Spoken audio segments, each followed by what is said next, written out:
सब तैयारियां हो चुकी हैं, चलो शुरू करते हैं।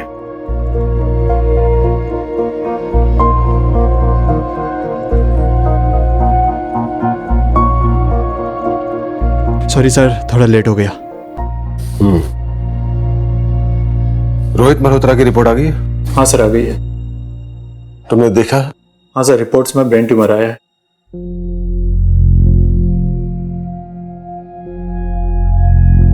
ऑपरेशन लेट करो। लेकिन सर, मैं कैसे कर सकता हूँ सर? एमएस किया है ना, तो कहीं तो शुरुआत करनी पड़ेगी।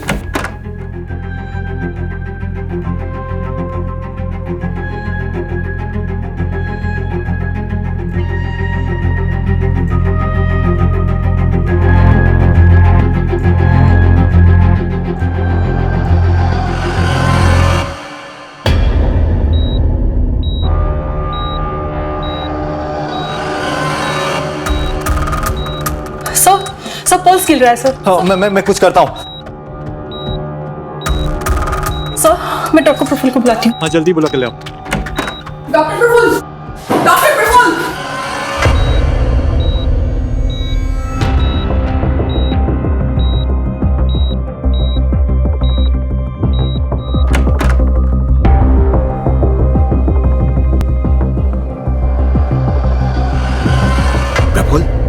अचानक क्या हुआ? पहले बड़े साहब निकल गए, उसके बाद सिस्टर निकल गई, फिर आप। क्या हुआ, क्या है? बच्चे बच नहीं पाए। क्या? आप लोग कहाँ जा रहे हैं? आप लोग ठीक है, आप लोग वहाँ नहीं जा सकते। आप लोग बाहर जाइए। आप लोग सब बाहर निकलिए, आप यहाँ नहीं रुक सकते। आप लोग सब बाहर निकलिए। इतना छोटा सा ऑपरेशन था, मर कैसे सकते हो आप? डॉक्टर, तुझको तो आज मैं छोड़ूंगा नहीं, काट डालूंगा उससे।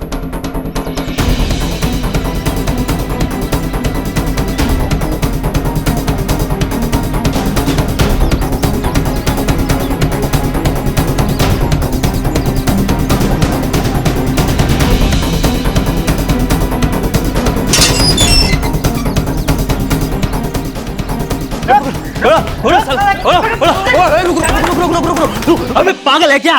देख नहीं रहा किसका घर है? अंदर जाएंगे तो फंस जाएंगे। बुड्ढे की पहुंच बहुत ऊपर तक है। तो क्या हुआ? इतना डर क्यों रहे हैं? घुस के खींच लाते ना उसको। देख, तुझे जाना है तो जा, हम लोग रिस्क नहीं लेंगे। अरे यार, पैसे कैसे मिलेंगे? चल, बाद में आते हैं। अरे रुक विजय, बाहर आ, नहीं तो दरवाजे तोड़ के अंदर आ जाएंगे।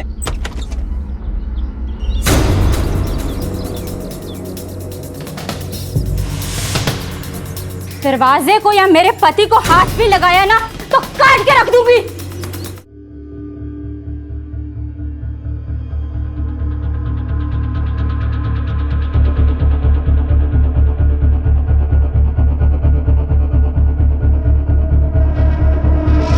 क्या हो रहा है यहाँ पर? शास्त्री जी, आपके दामाद विजय ने हम लोगों से लाखों रुपए लिए और अब वापस नहीं कर रहा है। हाँ, बिल्कुल नहीं दे रहा है वो।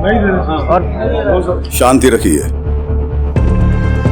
मैं विजय को लेके आता हूँ, लेकिन तब तक आप सब लोग शांति से खड़े रहेंगे, कोई हंगामा नहीं। माँ जी, प्लीज बाबूजी को समझाइए ना, इस बार पैसे दे दे, मैं जल्दी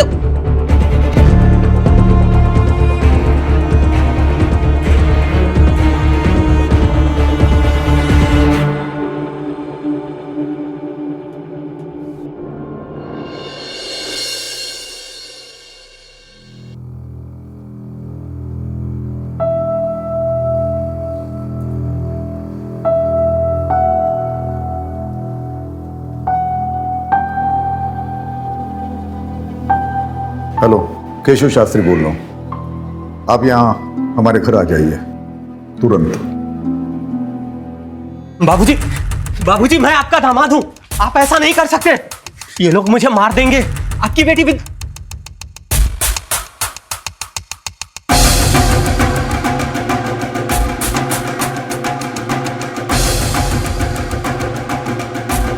सुन, मेरा दामाद होने के नाते तुझे एक शरीफ और जिम्मेदार इंसान होना चाहिए था, और तू एक नंबर का धूर्त और धोखेबाज आदमी है, जिसकी सजा तुझे मिलनी चाहिए। ले जाइए इसे।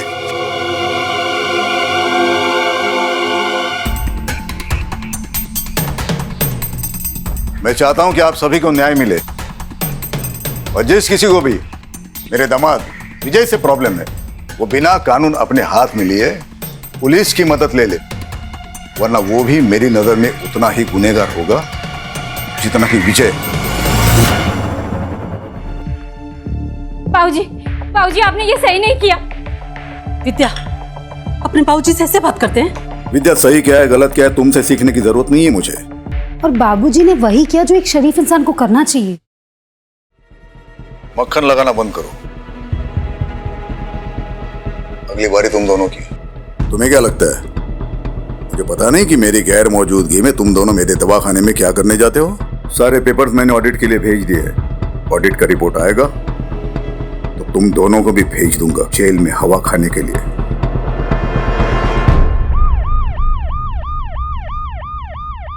सर मैंने ही आपको कॉल किया था, प्लीज।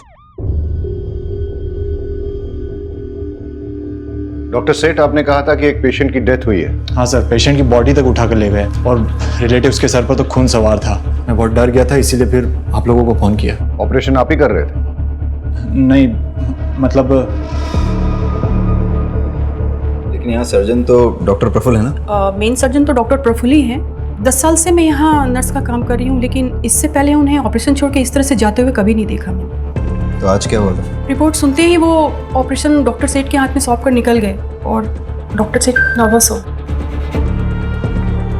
वो पेशेंट जिसकी रिपोर्ट के बारे में डॉक्टर प्रफुल्ल पूछ रहे थे, वो कौन है? उनका नाम रोहित मल्होत्रा है। डॉक्टर प्रफुल्ल ने मुझे उनका ब्लड टेस्ट करवाने के लिए दिया था। ब्लड टेस्ट की रिपोर्ट में उन्हें ब्रेन ट्यूमर निकला। इसे सुनते ही डॉक्टर प्रफुल्ल अचानक से यहाँ से निकल गए। रोहित मल्होत्रा डॉक्टर प्रफुल्ल का कोई खास है? पता नहीं सर। डॉक्टर प्रफुल्ल एक रैंडम आदमी रोहित मल्होत्रा, उसकी रिपोर्ट्स के बारे में जानने के बाद एक 5 साल की बच्ची को चलते हुए ऑपरेशन के बीच छोड़कर चले गए। पता करो ये रोहित मल्होत्रा कौन? रहीमी, डॉक्टर प्रफुल्ल के कॉल डिटेल्स निकालो और लोकेशन ट्रेस करने की कोशिश करो। और ये आदमी जो डॉक्टर प्रफुल्ल के पीछे भागा है, पता करो कौन है। Okay sir. Sir, doctor Prafull के लैंडलाइन फोन के लास्ट डायल नंबर के मुताबिक उन्होंने न्यूरोलॉजिस्ट डॉक्टर मीनल शाह से कांटेक्ट किया था। जब हमने मीनल शाह से बात करने की कोशिश की, उन्होंने पेशेंट के बीच की कॉन्फिडेंशियलिटी का हवाला देकर हमसे बात करने से मना कर दी। रोहित मल्होत्रा की रिपोर्ट्स मिली? हॉस्पिटल के सारे कंप्यूटर्स चेक करो, पेशेंट रिकॉर्ड्स में कहीं ना कहीं जरूर कुछ मिलेगा।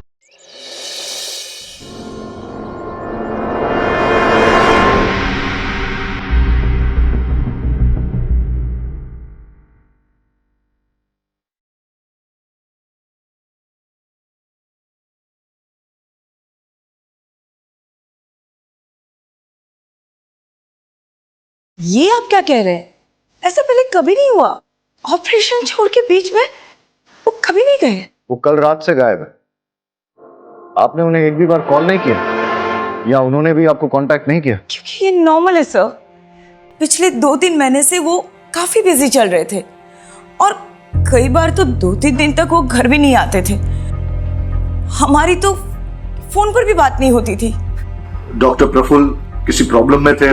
कोई टेंशन, कोई स्ट्रेस? नहीं सर, ऐसी तो कोई बात नहीं थी। अच्छा, आप उनके किसी पेशेंट रोहित मल्होत्रा के बारे में कुछ जानती हैं? रोहित?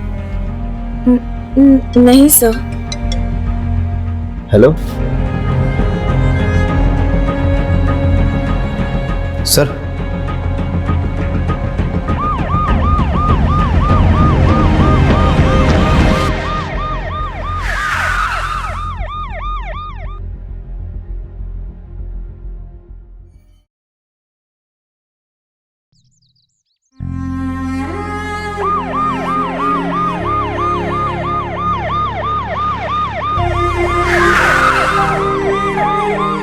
ये सब धरना कर रहे हैं। जब तक आप लोग डॉक्टर प्रफुल्ल को गिरफ्तार नहीं कर लेते, तब तक हम लोग ना यहाँ से जाएंगे ना पिंकी का अंतिम संस्कार करेंगे।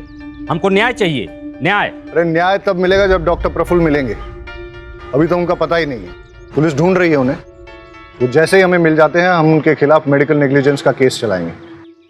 लेकिन गलती पिंकी के मामा मंगू की भी है। हॉस्पिटल में तोड़फोड़ करने का इल्जाम है उस पर, और अगर गलती से उसने डॉक्टर प्रफुल्ल के साथ कुछ उल्टा सीधा किया ना, बहुत बुरा फंसेगा।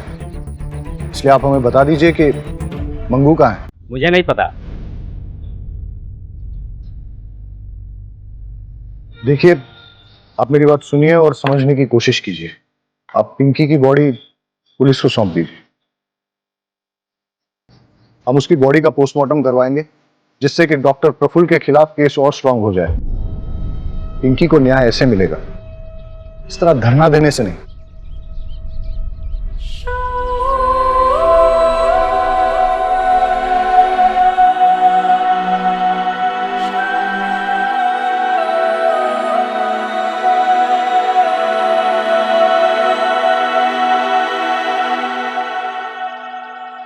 गांव वालों पे नजर रखो।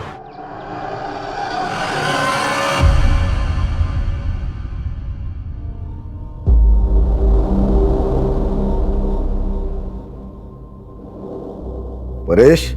जी शास्त्री जी। मैं घर जा रहा हूं, तू भी सब निपट के जल्दी घर जाना। कल सुबह की ट्रेन है मेरी, याद है ना?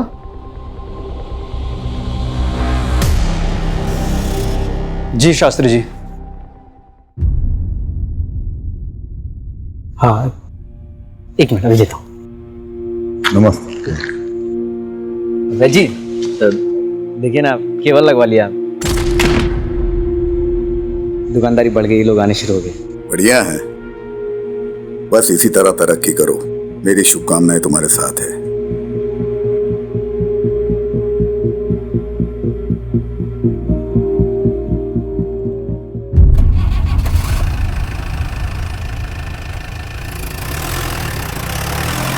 अरे चमन, शास्त्री जी को मक्खन लगानी बहुत आदत है तुझे? गिफ्ट लेने का ज्यादा शौक है क्या तुझे? क्या परेश भाई, चलिए ना आपको एक स्पेशल चाय पिलाता हूँ। स्पेशल चाय पिलाता हूँ, खुद भी ले। क्या परेश भाई आप भी। पापा को मक्खन लगा रही थी ना, अब संभालो। अब ऑडिट होगा तो क्या करेंगे हम? ऑडिट होगा तो जेल में जाएंगे। और ये कैसी बात बोल रहे हो तुम?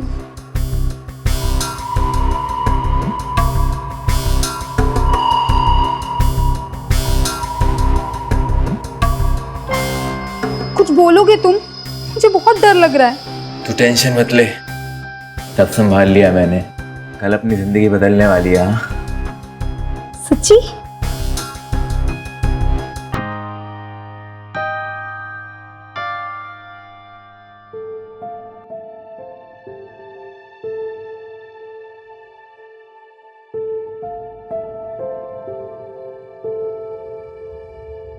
बाबूजी, आपसे कुछ बात करनी है। तुम्हें पता है ना, इस रूम में किसी को भी आने की इजाजत नहीं है। बाबूजी, आप प्लीज विजय को छुड़वा लीजिए, प्लीज। चलो चलो यहाँ से बाबूजी, बाहर चलो। बाबूजी मेरी बात तो सुनिए। बाहर जाओ। बाबूजी प्लीज मैंने मेरी बोला बात बाहर सुनिए। जाओ।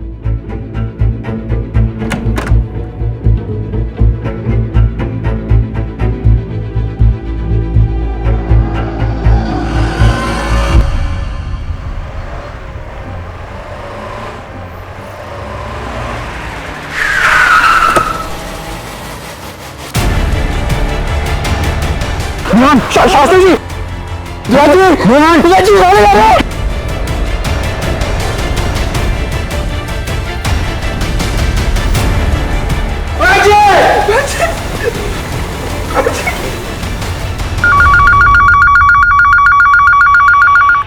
हेलो सर, एक कटा हुआ हाथ मिला है। क्या? कहाँ?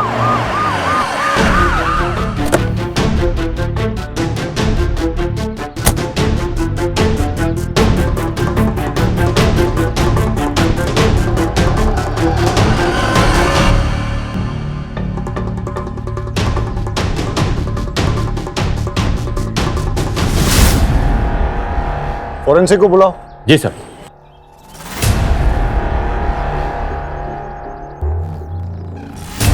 कट को देखकर ऐसा लग रहा है कि हाथ को किसी घरेलू हथियार से काटा गया है।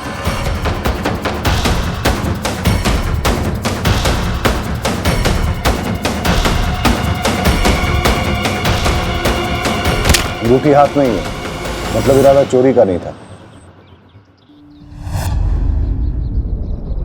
ये सब नाखून उखाड़े गए, मतलब टॉर्चर। लगता नहीं है यहाँ कोई सीसीटीवी मिलेगा।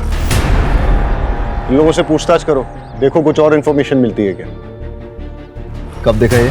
बहुत सारे चील कौवे उड़ रहे थे और आके देखा तो हमने पुलिस को फोन लगाया। तुम लोगों ने कुछ ऐसा देखा जो बहुत अजीब हो? नहीं सर, किसी को आते जाते कुछ फेंकते हुए? नहीं। आसपास के सारे पुलिस स्टेशंस और हॉस्पिटल्स में पता करो कि किसी की कोई मिसिंग रिपोर्ट है क्या, या किसी ऐसे आदमी की इंफॉर्मेशन जिसका हाथ कटा हो या फिर हाथ इंजर्ड।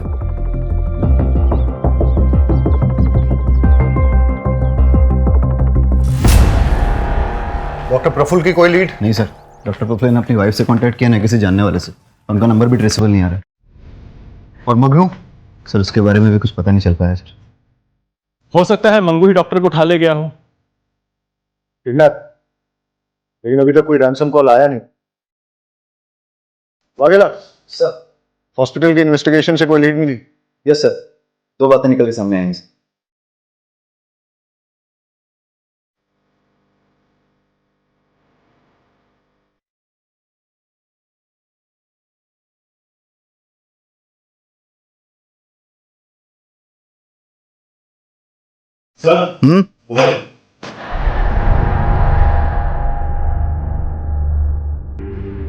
डेटा निकाला इसका?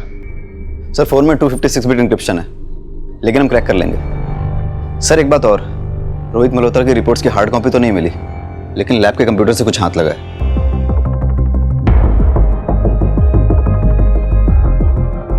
इसकी मुझे हार्ड कॉपी मिल सकती है? जी सर। सर रोहित मल्होत्रा के ब्लड टेस्ट की पेमेंट खुद डॉक्टर प्रफुल्ल ने की थी,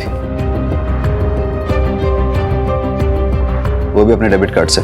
और सर रिपोर्ट्स में रोहित मल्होत्रा की पर्सनल डिटेल्स, उसका एड्रेस, उसका फोन नंबर सारे फेक हैं।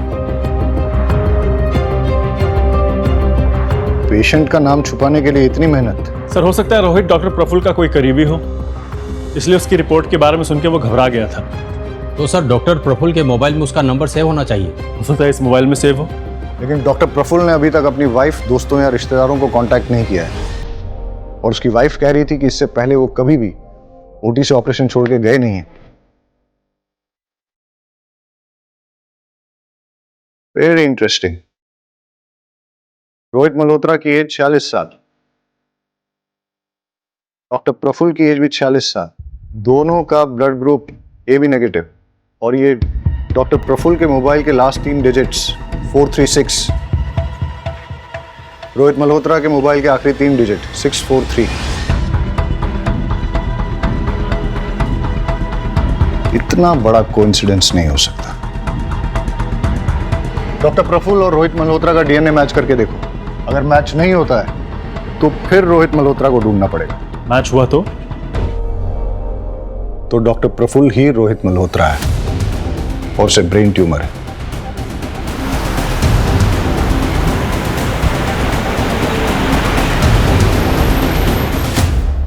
आपको पता है कि आपके पति को ब्रेन ट्यूमर है? क्या? ये आप क्या कह रहे हैं? आपको कैसे पता? डॉक्टर प्रफुल्ल ने रोहित मल्होत्रा के फेक नाम से एक ब्लड सैंपल टेस्ट करवाने के लिए दिया था।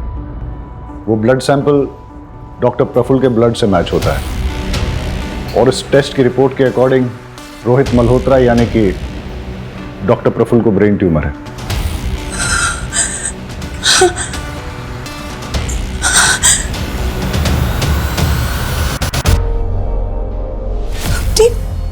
बीमारी तक मुझसे छुपाने लगे। पहले ऐसे नहीं थे, सब बताते थे मुझे, बहुत प्यार करते थे। पता नहीं क्या हो गया, क्यों? आप प्लीज उन्हें ढूंढिए, प्लीज। आप चाहे ना माने, पर वो बुरे इंसान नहीं है। आप प्लीज उन्हें ढूंढ दीजिए, प्लीज प्लीज।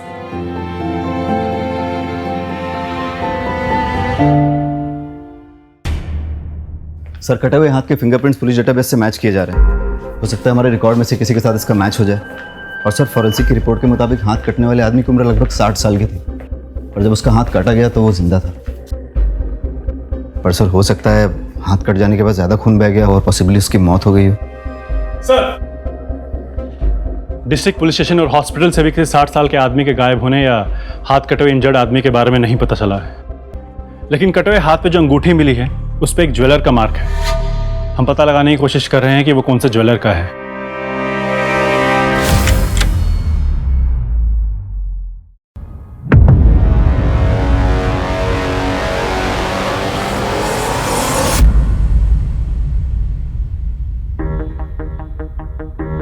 परेश भैया, ये सब दवाखाना कैसे हो गया? तू निकल यहां से। मैंने तुझसे कहा ना, निकल यहां से। चल निकल यहां से।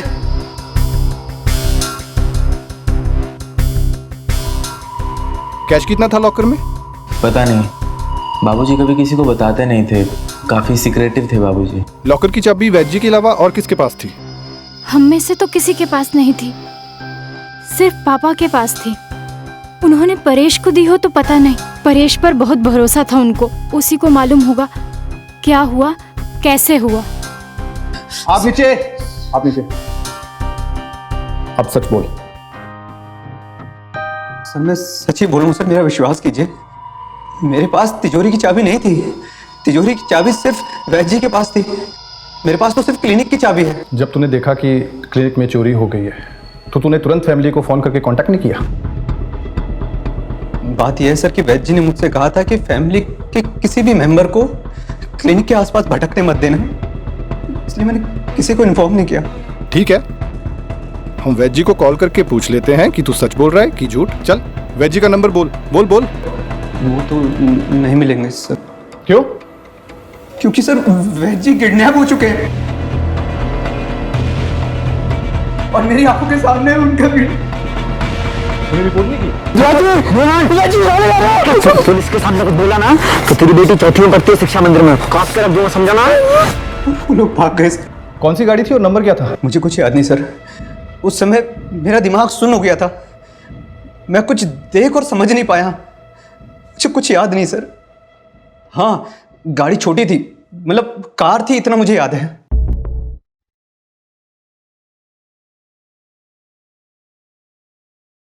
शास्त्री जी का है? कॉन्फ्रेंस के लिए गए हैं जतपुरी। अच्छा, अगर मैं कहूं कि वो वहां पे पहुंचे ही नहीं है। 2 दिन हो गए आपके पापा को घर से गए हुए, लेकिन आपने एक बार भी उनको कांटेक्ट करने की कोशिश नहीं की। आपको ये भी मालूम नहीं है कि वो वहां पहुंचे भी हैं कि पहुंचे ही नहीं है। कैसी फैमिली है आपकी?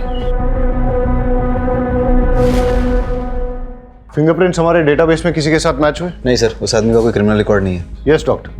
देखिए, हाथ जब हमने बरामद किया तब उसे कटे हुए 48 घंटे हो चुके थे। पहले सारी उंगलियों के नाखून उखाड़े गए, मतलब टॉर्चर, फिर हाथ काटा गया।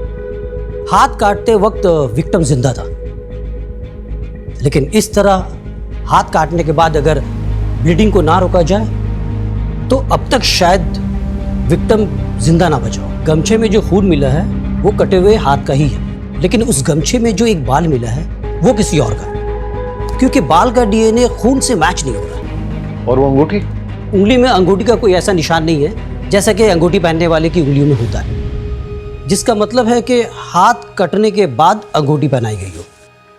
क्यों कोई किसी का हाथ काटकर उसमें अंगूठी पहनाकर फिर हाथ को फेंक देगा? क्या वजह हो सकती है? हो सकता है हमें कोई क्लू देने की कोशिश कर रहा हो, या क्रिमिनल हमें मिसलीड कर रहा है। यानी कि क्रिमिनल या तो निहायत ही बेवकूफ़ है या फिर बहुत ही डेयरिंग, जो हमें चैलेंज करने की कोशिश कर रहा है। लेकिन सर, पुलिस को कोई चैलेंज क्यों करेगा? होते हैं कुछ साइको ऐसे।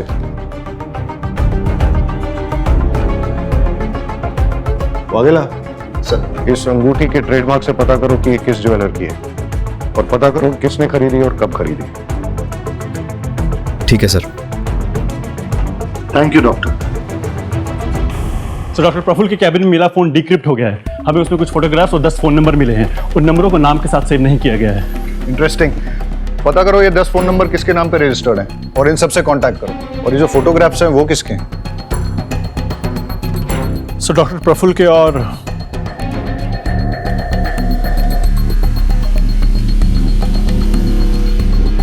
और भी इंटरेस्टिंग, सर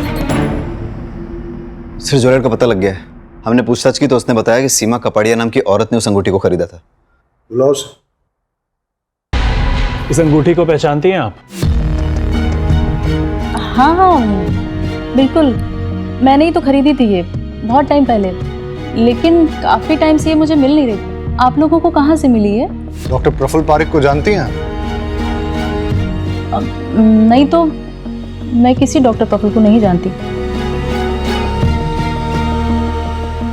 लेकिन ये फोटोज तो कुछ और ही बोल रही हैं।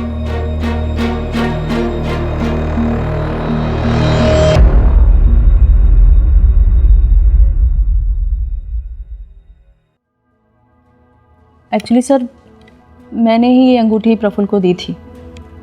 वो कॉलेज टाइम में हम साथ थे, हमारा अफेयर चल रहा था। लेकिन कुछ टाइम बाद मेरी शादी मिस्टर कपाड़िया से हो गई और प्रफुल्ल की भी शादी हो गई, लेकिन हमारा मिलना जुलना अभी भी जारी था। लेकिन आपने डॉक्टर प्रफुल्ल को पहचानने से भी इनकार क्यों किया? प्रफुल्ल कुछ टाइम पहले से मुझसे पैसे मांगने लगा, कह रहा था कि उसके हॉस्पिटल में कुछ लॉस चल रहा है। मैंने स्टार्टिंग में तो पैसे दे दिए, लेकिन वो मुझसे बार बार पैसे मांगने लग गया। जब मैंने मना किया तो मेरी कुछ फोटोज उसके पास थी, मुझे ब्लैकमेल करने लग गया। तो फिर आपने क्या किया? मैं क्या करती सर, किसी ना किसी तरह पैसे का अरेंज करके उसको देती रही, लेकिन उसकी डिमांड्स बढ़ती जा रही थी। इसलिए आपने उसको गायब करवा दिया या फिर मार ही दिया? नहीं नहीं, बिल्कुल भी नहीं सर। सर मैंने ऐसा बिल्कुल नहीं किया है सर, ट्रस्ट मी, मैंने कुछ भी नहीं किया सर, कुछ नहीं किया। अंगूठी तो डॉक्टर प्रफुल्ल की है और कटा हुआ हाथ किसी और का है। दोनों में कोई ना कोई कनेक्शन तो होना चाहिए। कैसा कनेक्शन सर? आपको लगता है ये हाथ काट कर डॉक्टर प्रफुल्ल ने डंप किया है? पाठक, डॉक्टर प्रफुल्ल के गायब होने से पहले वो हाथ काटा गया है और डॉक्टर प्रफुल्ल किसी का हाथ काट के उसे अपनी अंगूठी क्यों पहनाएंगे? वो अपने ही खिलाफ कोई क्लू क्यों प्लांट करेंगे? हो सकता है कोई ऐसा तीसरा आदमी हो जिसका इन दोनों के साथ कनेक्शन हो।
गाना चुप, रोना गाना बंद कर। ये बता डॉक्टर प्रफुल्ल कहाँ है? मुझे कुछ नहीं पता।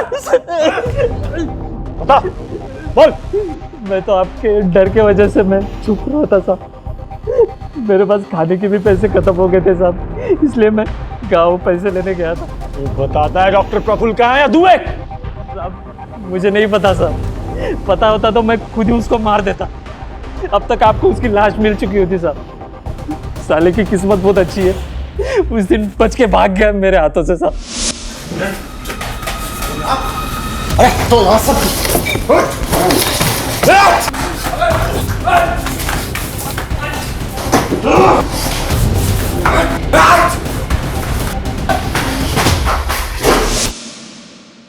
झूठ बोल रहा है तू, क्योंकि जितनी चोट डॉक्टर प्रफुल्ल को लगी थी उस हिसाब से वो ज्यादा दूर तक भाग नहीं सकते थे।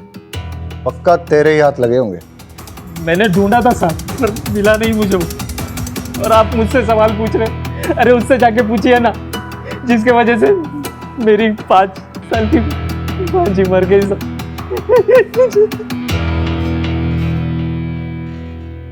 देख, उसकी वजह से उस डॉक्टर पर मेडिकल नेग्लिजेंस का केस बनता है और ये बात पोस्टमार्टम रिपोर्ट से साफ हो जाती है कि पिंकी की मौत डॉक्टर की लापरवाही की वजह से ही हुई थी। लेकिन तू इससे ये मत समझना कि डॉक्टर के गायब होने के केस से तू भरी हो जाएगा। डॉक्टर के साथ मारपीट और हॉस्पिटल में तोड़फोड़ करने के चार्ज में अंदर करो इसे। चलो चल।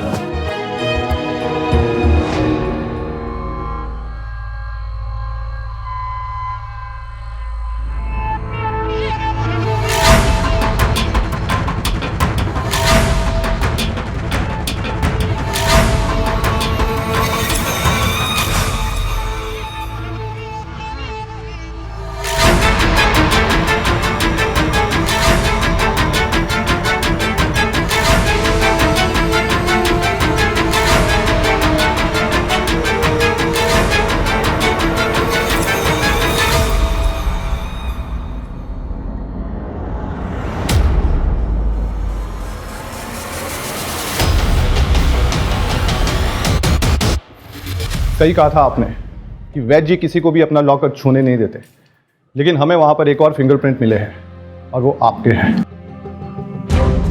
मैंने कोई चोरी नहीं की है सर। माँ देखिए ना ये क्या कह रहे हैं, बताइए ने। हाँ माँ जी, इन्होंने कुछ नहीं किया है। मैंने कोई चोरी कुछ नहीं किया है सर। मैंने कुछ नहीं किया है तो फिर डर क्यों रहे हो? तलाशी लो। सर तलाशी किस बात की जब मैंने कुछ किया ही नहीं है।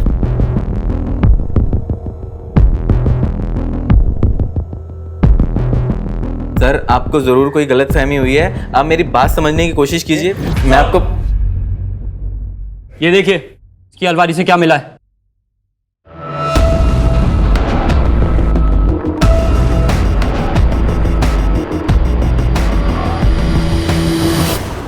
सर जो 10 फ़ोन नंबर प्रफुल्ल के सीक्रेट फ़ोन से मिले थे उन सब से कांटेक्ट किया। ज़्यादातर लोग बात नहीं करना चाहते, लेकिन जो सबसे फ्रीक्वेंट कॉलर मेहता है वो मिलने को तैयार है, उसे बुलाया है। चलो देखते हैं मेहता क्या कहता है। एक नंबर का फ्रॉड है सर। इलाज के नाम पर लाखों का चूना लगा दिया। पहले बोला कि मिरेकल ड्रग है, फिर जब कोई फायदा नहीं हुआ तो बोला कि एक्सपेरिमेंटल था। मिरेकल ड्रग, एक्सपेरिमेंटल, जरा खुल के बताइए कौन सा ड्रग और किस बीमारी का इलाज? सर मैं इम्पोर्टेंट हूं, नामर्दानगी का इलाज करा रहा था।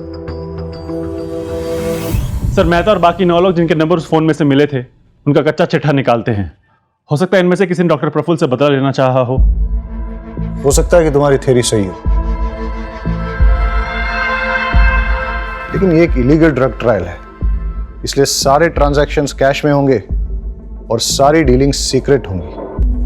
सर मिरेकल ड्रग वाली बात प्रफुल्ल और इन 10 लोगों के अलावा भी तो किसी को पता हो सकती है।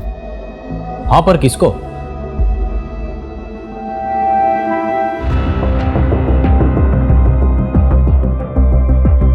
वो 10 आदमी जिन पे ये ड्रग एक्सपेरिमेंट चल रहा था उनमें से किसी ने भी डॉक्टर प्रफुल्ल या आपको कोई धमकी वगैरह दी?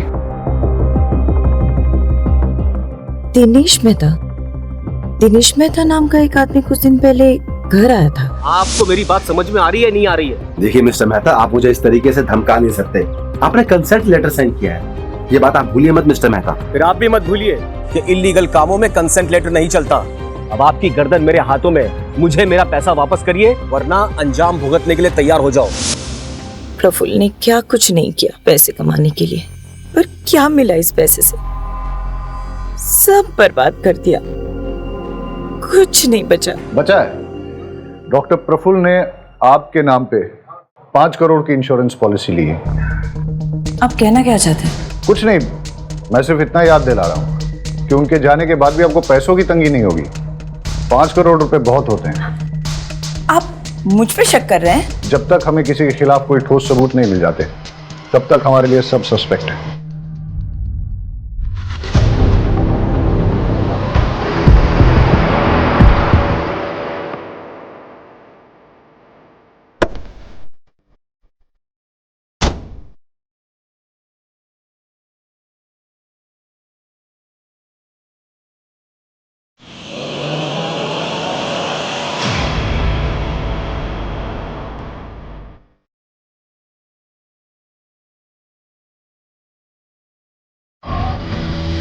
सर मुझे तो ये कटे हुए हाथ वाले केस का पार्ट लग रहा है। देखिए ना, इस पैर को ऐसी जगह डंप किया है जहाँ पे आसपास सीसीटीवी कैमरा होना मुश्किल है। वागेला रहीमी, आसपास चेक करो, कुछ और क्लू मिलता है क्या?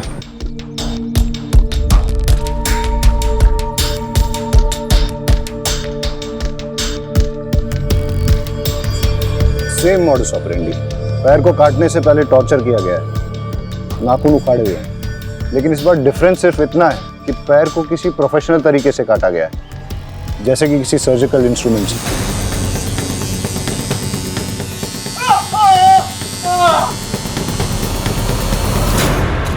और अब की बार गमछे में नहीं, किसी और ही कपड़े में लपेट के डंप किया है। हो सकता है कि हम सही हो।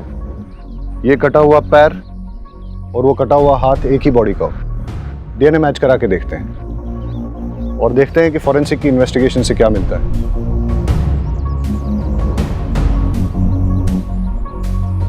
लगता है एक स्टेट वाइड अलर्ट जारी करवाना पड़ेगा किसी 60 साल के आदमी की मिसिंग के लिए। सर खंबात पुलिस स्टेशन से एक अलर्ट आया है। सर वहाँ की पुलिस एक 60 साल के मिसिंग आदमी को ढूंढ रही है। उन्हें एक 60 साल के आदमी का कटा हुआ हाथ और पैर भी मिला है। फोन कांटेक्ट करो। Okay sir. आप हमें केशव शास्त्री का डीएनए सैंपल भेज दीजिए। हम कटे हुए हाथ और पैर के डीएनए से उसे मैच करके देखते हैं और आपको अपडेट करते हैं।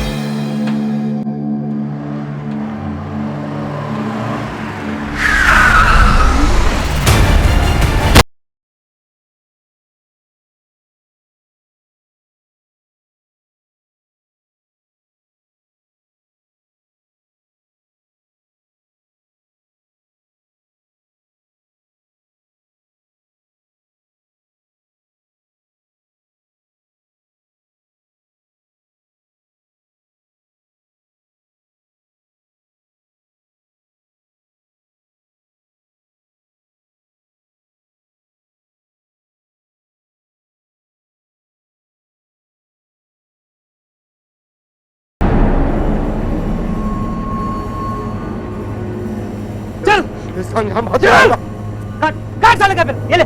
अगर नहीं कटा ना तेरा हाथ काट दूंगा। काट काट काट काट काट अबे काट ना।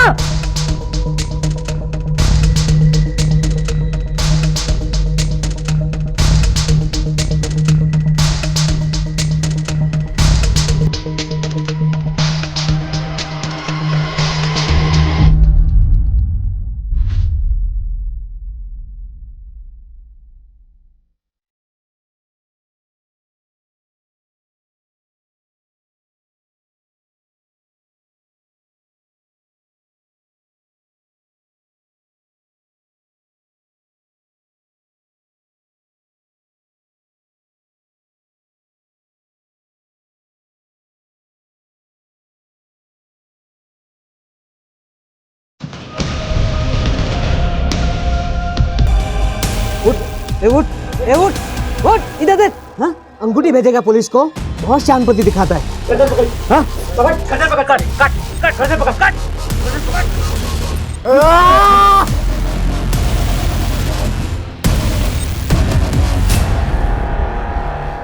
आपने जो डीएनए सैंपल भिजवाया था वो मैच कर गया। इस बार भी पैर काटते वक्त वो आदमी जिंदा था।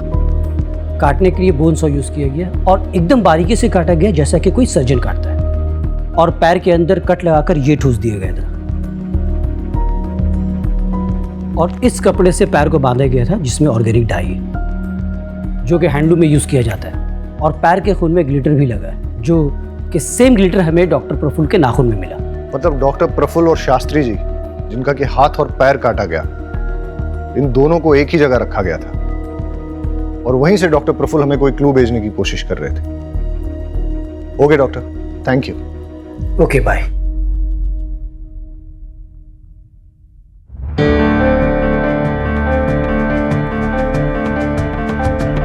ये बीड्स, हैंडलूम और इस कपड़े में जो ऑर्गेनिक डाई लगी है, ऐसा काम तो आसपास के एरिया में एक ही गांव में होता है। मतलब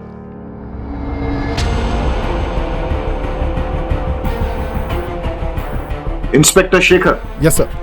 मैंने आपको यहाँ इसलिए बुलाया है क्योंकि हमें विक्टिम की लोकेशन का पता चल गया। आप लोग भी चलिए हमारे साथ। सर।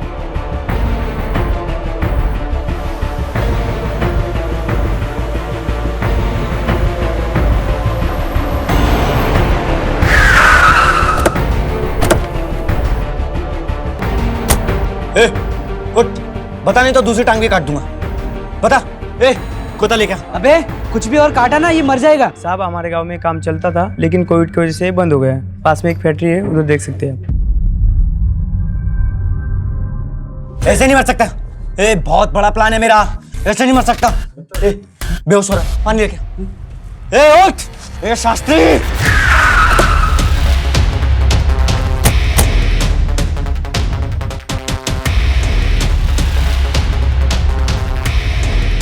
शास्त्री भाई ये मर जाएगा। अबे छोड़। चल हम निकलते हैं। नहीं नहीं नहीं छोड़ उसको।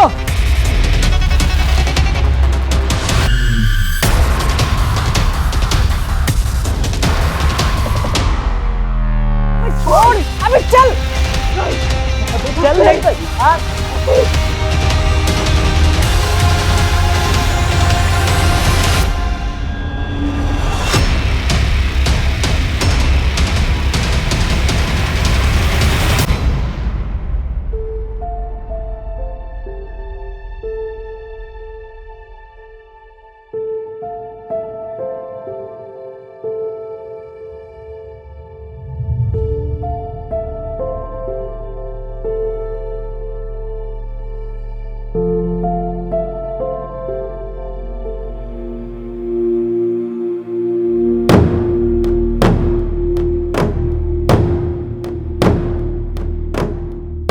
वो किताब है ना जिसके पीछे तुम लोग पड़े थे। इस किताब में आयुर्वेदिक सीक्रेट्स हैं जिससे कि शास्त्री जी इलाज किया करते थे। तुम लोगों को क्या लगा तुम इस किताब को हासिल करके शास्त्री जी जैसे अमीर बन जाओगे? सर, प्लान छोटा नहीं था। ये बुक को पढ़कर हम लोगों को दवाइयाँ बनानी थी, फिर उसे बड़े बड़े कंपनीज में बेचना था। प्लान मस्त था, लेकिन साहब गुस्से में आकर सब गड़बड़ कर दिया चमन भाई। अबे ये क्या किया तूने? पागल हो गया क्या तू? कुछ पता ही नहीं रहा है। अबे ये डॉक्टर बुलाना पड़ेगा, नहीं तो ये मर जाएगा। चल पास का हॉस्पिटल से डॉक्टर बुला के लाते हैं। डॉक्टर तुझको तो आज मैं छोड़ूंगा नहीं।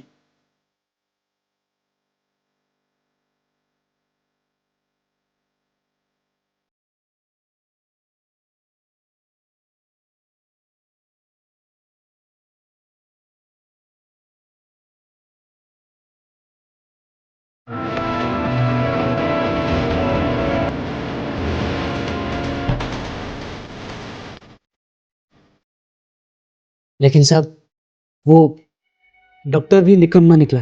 तो इसलिए तुम लोगों ने डॉक्टर प्रफुल्ल को भी मार दिया? मेरे प्लान के बीच में कोई नहीं आ सकता, चाहे वो डॉक्टर हो चाहे शास्त्री। मैं दवाई बना के बेच कर रहा हूँ। सर लगता है पागल हो गया है।